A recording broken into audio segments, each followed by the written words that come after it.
First, thank you so much, Senator Kit Tatad, for giving us the opportunity to be here today, to be able to talk to you, and perhaps for our viewers to be able to share exactly what your views are about politics. Well, it's entirely my pleasure to talk to you, Phil. And everyone is talking about politics these days.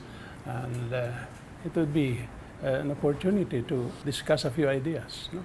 Can you give us a bit of an idea, your visions and platform for good governance? I've been in public life for 50 years or so. I was in the cabinet for 10 years, and although my portfolio was just information, I dipped my finger in almost everything because I was press secretary, I was information secretary, I was presidential spokesman. But for me, Phil, government is merely an instrument for the perfection of human society. Mm-hmm. The basic foundations of governance should be morality, what is right and what is wrong, what is good and what is bad. Whether we are a Christian believing country or not, we have to make sure that the ethical foundation of society is never breached, that it is always there. That's where government should stand. So the rightness or wrongness of an act is for me the most important issue. Whenever government acts, the law must always be just.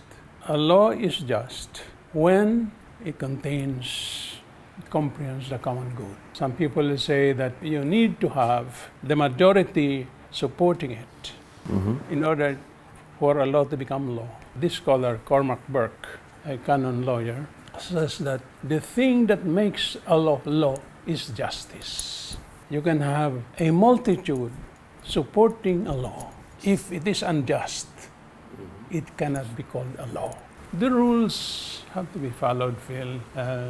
After saying that the human foundation must be set, must be made strong, the constitutional structure should be respected. Otherwise, we won't have any kind of governance. What about your stand on certain national key issues and concerns? Would you want to expound on that as well? The Philippines is a democratic and republican state. Sovereignty resides in the people, and all authority emanates from them. Sovereignty, what does it entail?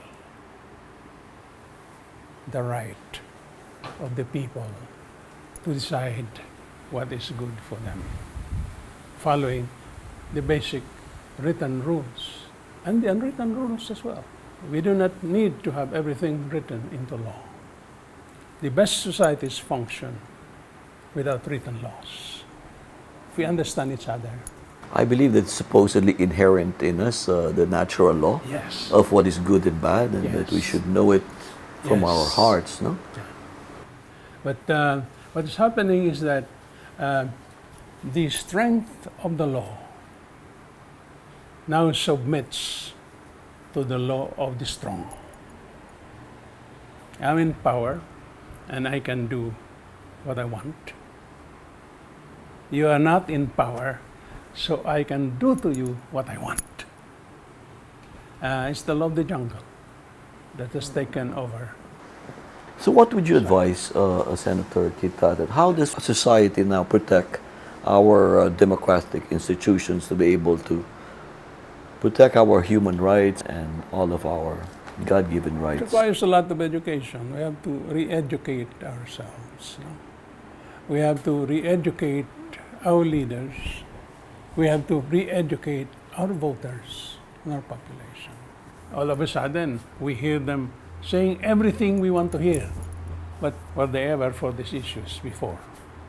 And after the election, will they stand for these issues?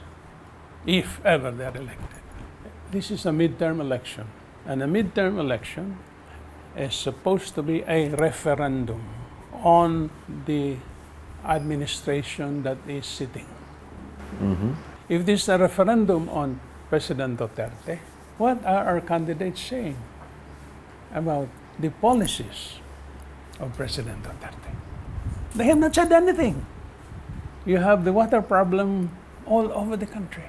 Not a voice, not a single idea on what to do. It's not enough to measure the water level every day. And where are we going?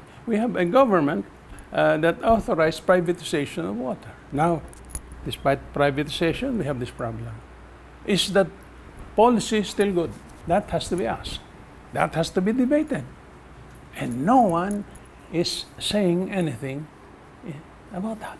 Would you encourage people to get into politics and serve as a public servant? Yes, you have to get into politics precisely because some people say it is dirty, it is rotten, it is corrupt. So you need the best men and women there. That is beautifully said, Senator Kit Tatad. And again, I want to thank you for giving us this time to be able to share with you your ideas and your time as well. Well, it's my pleasure, Phil. I hope that more people would be willing to contribute the little that they can to this kind of conversation that you have started on this program. It's a good time to reflect and to be more contemplative about the right things to do. And men and women of action also. Thank you again.